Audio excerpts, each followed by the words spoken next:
E aí, moçada do Colégio Coração de Jesus? Tudo tranquilo? Espero que sim. Mais uma vez com vocês aqui, e hoje nós vamos terminar esta aula do capítulo 7, do capítulo que diz respeito à lei da segregação independente e interação gênica.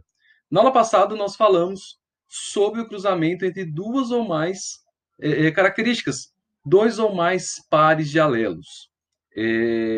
Apesar, assim, de parecer um pouco confuso, complicado, mas não é.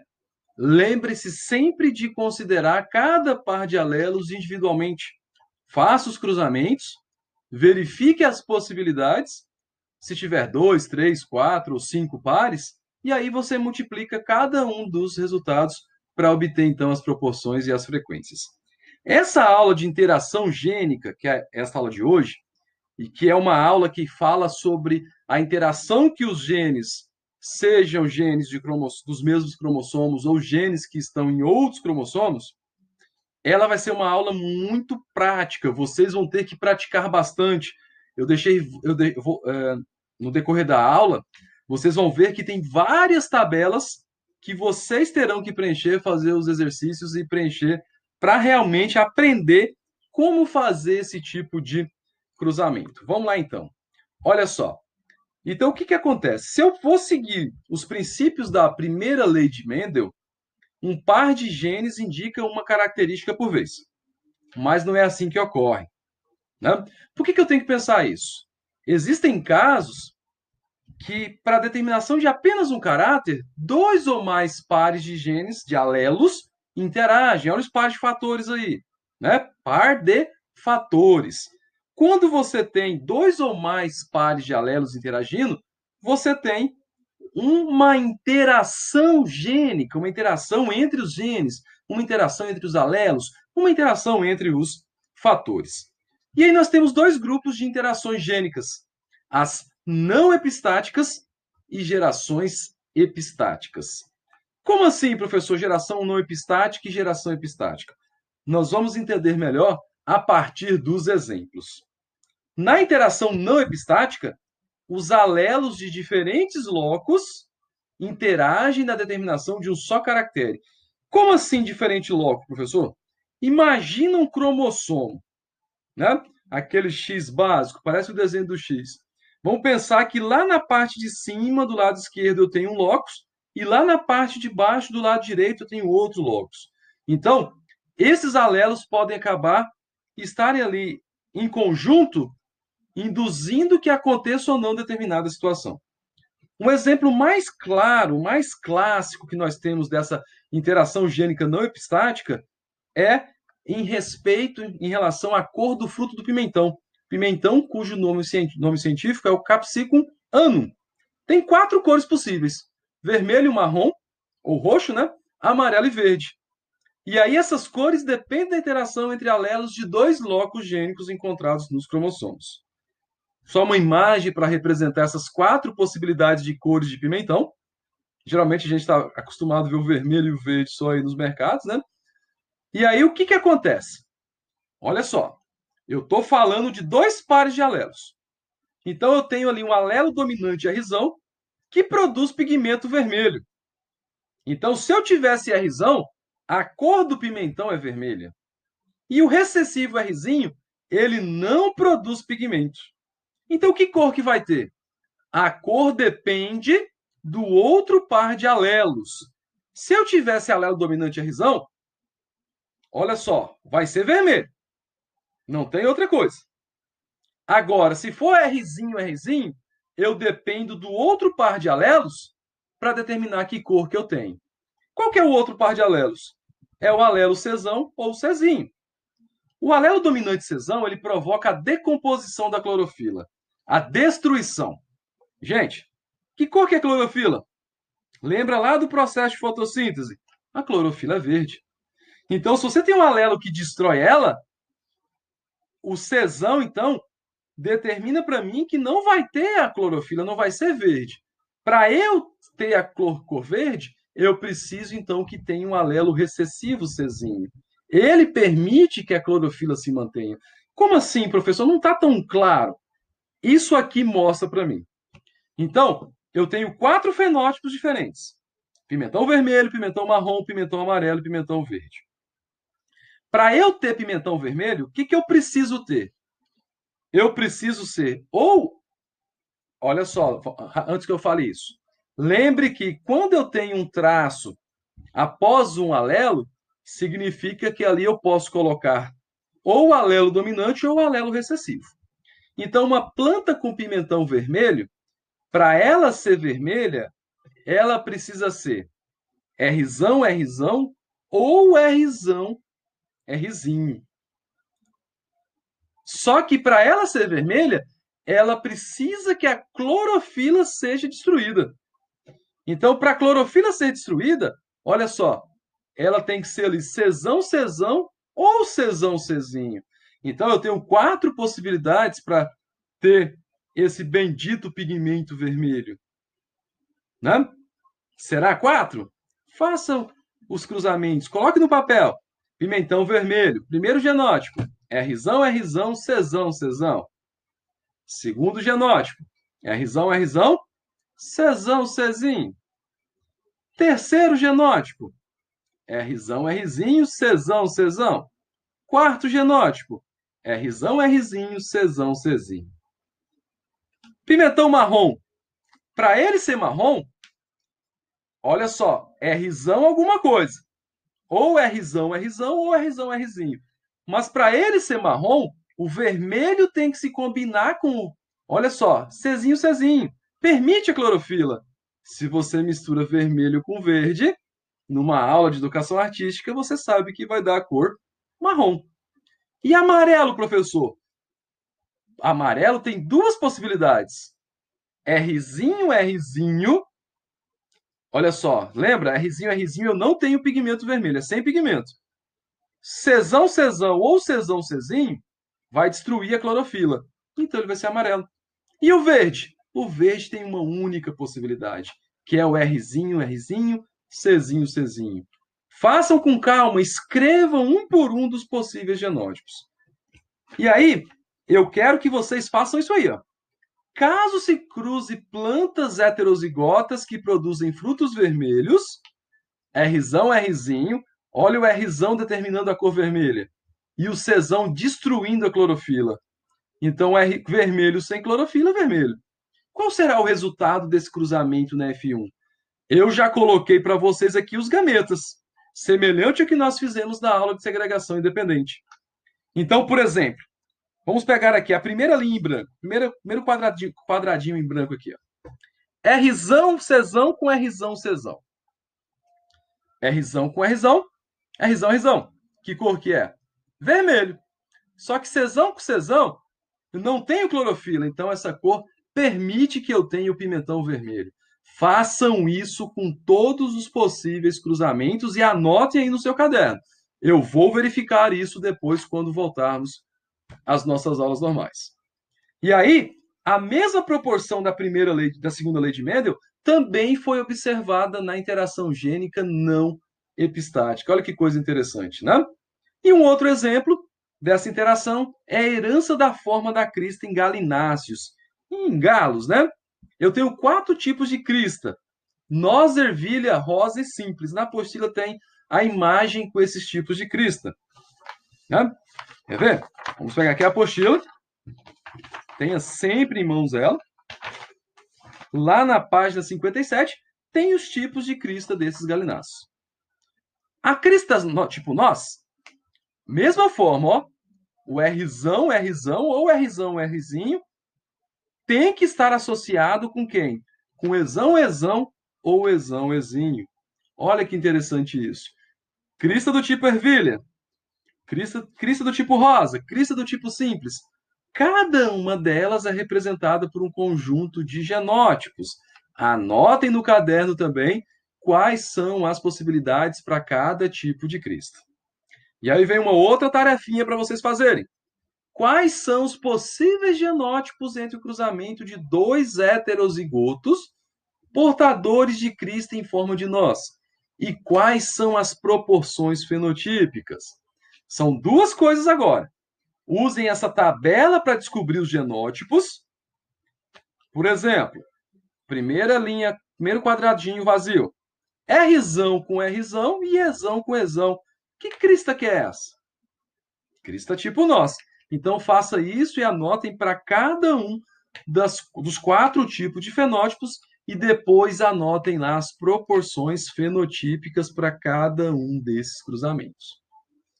Saindo da interação gênica não epistática, nós entramos na epistática. E a epistática é interessante que eu sempre vou ter um alelo que inibe, que é chamado de epistático, com um alelo que é inibido, que é totalmente dominado. Nesse caso, é chamado de hipostático. E geralmente esses pares de alelos estão em cromossomos não homólogos. A não epistática está nos cromossomos homólogos, só que em alelos diferentes, né? Em locos diferentes. A epistática são em cromossomos não homólogos. De repente, o par de alelos está no cromossomo 1 e o outro par de alelos está no cromossomo 2. É um exemplo, né? Não precisa saber isso de cabeça, precisa saber o que é um alelo epistático e um alelo hipostático. O epistático inibe e o hipostático é inibido. E aí o que acontece? Enquanto a dominância ocorre entre alelos de um mesmo gene, a epistasia ocorre entre alelos de genes diferentes. É uma relação, é uma interação gênica. E aí o fenômeno dessa epistasia envolve a ação conjunta de 2 pares de alelos. Se as enzimas produzidas pelos alelos forem ativas ou inativas, verificam-se as diferentes relações epistáticas. Primeiro exemplo, epistasia dominante.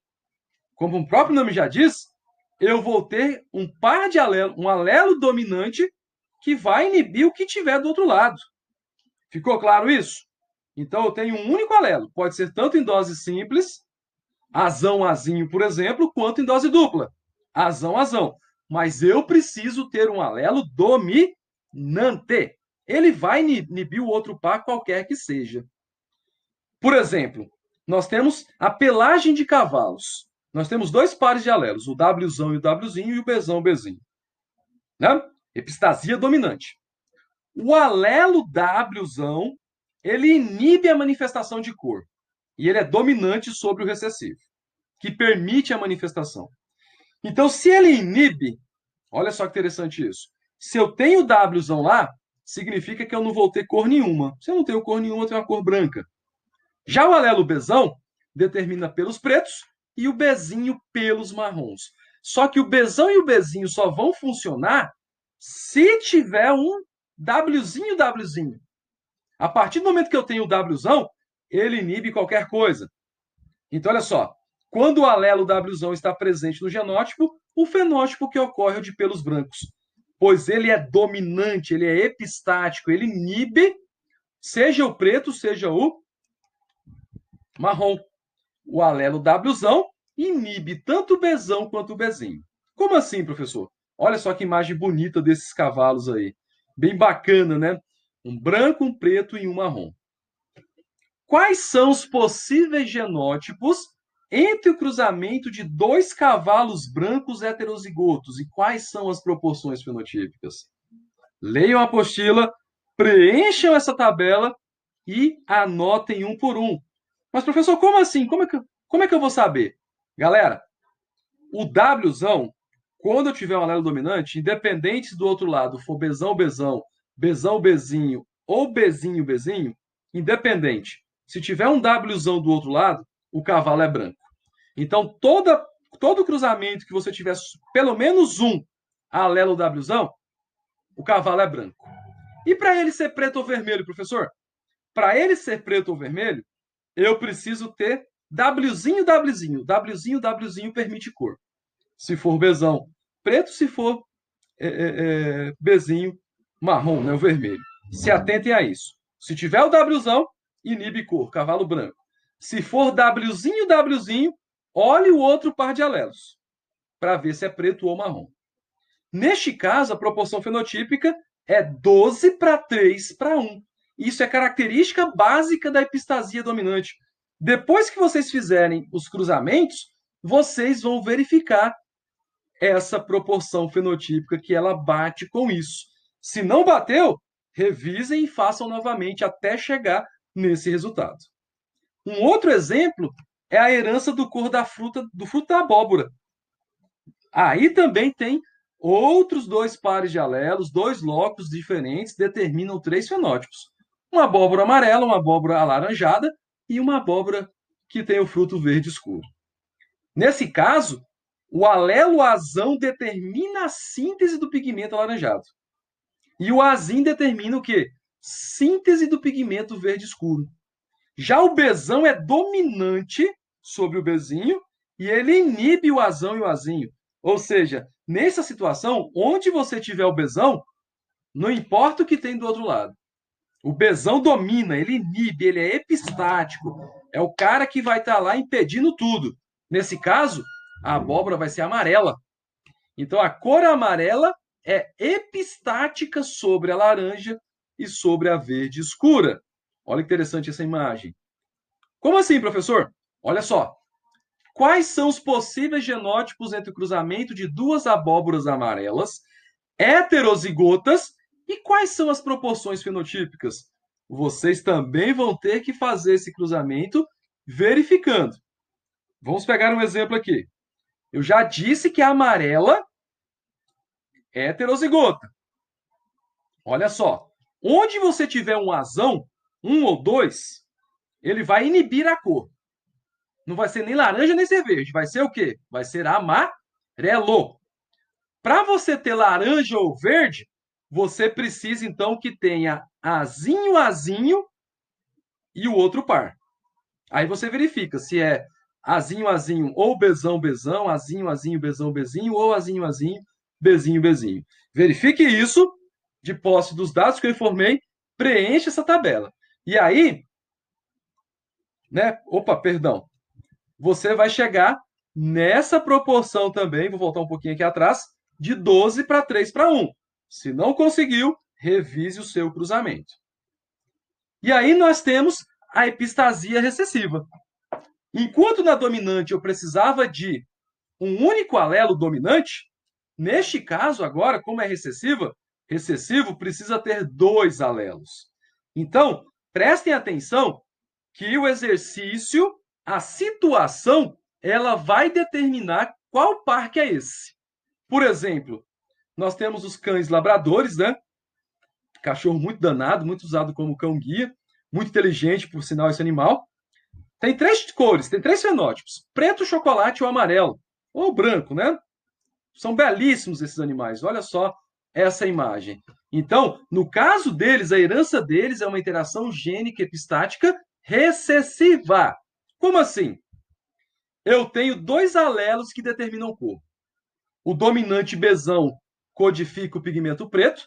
Então, para ser preto, pode ser Bzão, Bzão ou Bzão, Bzinho. E se for recessivo, Bzinho, Bzinho, eu tenho o pigmento marrom que proporciona a cor chocolate do animal. Só que para eu ter esses camaradas aqui, não pode ter o quê? Ezinho, ezinho do outro lado. Se eu tiver ezinho, ezinho, como é uma epistasia recessiva, o ezinho, ezinho inibe cor. O ezinho, ezinho, ele destrói a cor. Para você ter cor, você precisa ter o alelo dominante. Ou ezão, ezão, ou ezão, ezinho. Como assim, professor? Olha só. Se você tiver ezão, ezão, bezão, bezão, cachorro preto. Ezão, ezão, bezinho, bezinho, cachorro chocolate. Ezinho, ezinho, bezão, bezão. O ezinho, ezinho inibe. Então não tem cor nenhuma, branco, amarelo, amarelado. Ezinho, ezinho, bezinho, bezinho. Gente, o bezinho, bezinho determinava marrom. Só que o ezinho, ezinho, ele é epistático. Ele domina, ele impede que tenha cor. Ok? E aí, é o que eu disse. Os dois alelos ezinho, ezinho, eles mascaram a cor do pelo. E aí nós temos o cachorro, então, com o pelo amarelado. Um outro exercício para vocês fazerem. Quais são os possíveis genótipos entre o cruzamento de dois labradores pretos heterozigotos e quais são as proporções fenotípicas? Então, olha só. Bezão, bezinho, ezão, ezinho, eu tenho labrador preto. Por que isso? Bezão, bezinho é a cor preta. E o ezão permite a cor.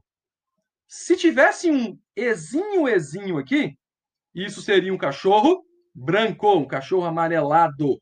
Façam aí. E aí, quando vocês fizerem os cruzamentos, o que vocês vão perceber? Que também tem uma proporção que agora eu vou mostrar uma tabela, resumindo todas as proporções. Vocês têm que chegar nessa proporção. E o último tipo de epistasia é a recessiva duplicada. Como assim?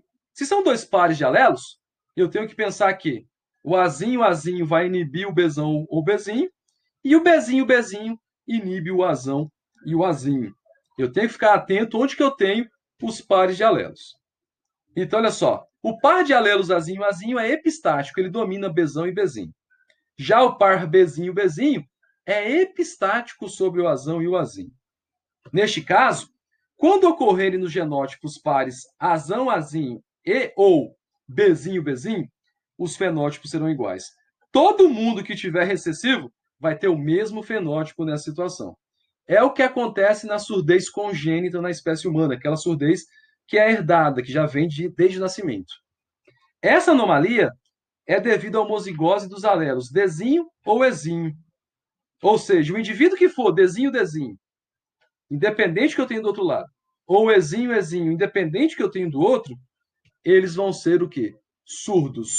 Neste caso, para eu ter uma adução normal, eu tenho que ter dois alelos dominantes ao mesmo tempo, o Dzão e o Ezão. Nesse caso, a proporção será de 9 para 7. E para fecharmos, olha essa tabela que interessante. Você tem os tipos de interação, as características, e ali um exemplo com a proporção clássica. Na proporção clássica e na interação não epistática, nós vamos ter 9 para 3 para 3 para 1. Na dominante, eu vou ter 12 para 3 para 1. Ou seja, um alelo dominante é epistático sobre outros dois alelos. Na recessiva, a minha proporção é 9 para 3 para 4. Se vocês fizerem corretamente o cruzamento lá dos labradores, vocês vão chegar nessa proporção. E na duplicada, eu tenho essa proporção de 9 para 7. Nós iremos fazer um exercício também quando voltarmos para a sala sobre esse tipo de epistasia, para não deixarmos nenhum tipo de dúvida.